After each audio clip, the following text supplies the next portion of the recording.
以着台南历史为故事起点而设计的巷仔鸟，伫去年的文博会引起着热潮，成为台南的观光大赛。现在为了推动喵星人宠物的登记，甲着植入晶片，嘛以着巷仔鸟作为宣传，率先登记，成为全台第一只拥有正式登记的虚拟宠物。我们也正式来为我们的巷仔鸟植入晶片，让它成为具有我们虚拟猫宠物的第一鸟。很高兴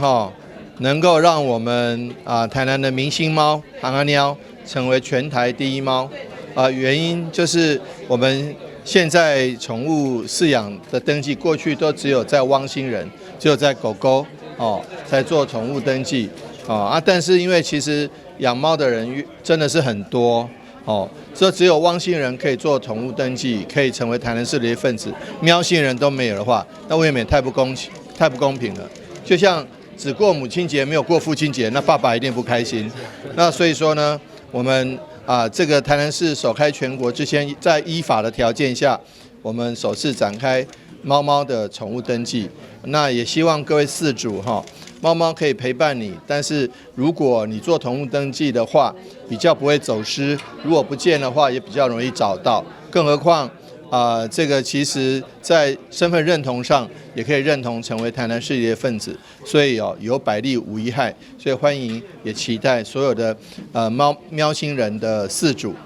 也一定要来做宠物登记。市府农业局为推动厝内猫仔宠物登记，甲着植入晶片，现场除了邀请杜哥甲着凯蒂两只吉祥物来代言，现场嘛有喵星人找来两只可爱的毛孩，托比甲着米宝，一现身就吸引全场的眼光。随着国内厝内猫仔的饲养数量哪来哪增加，为了加速厝内猫仔的宠物登记，市府动保处将对4月21日开始，加码推出限量的好礼，前200名办理厝内猫仔的登记，并且成功开通宠物的身份证，将赠送精美的干爹送完为止。台南新闻林根采访报道。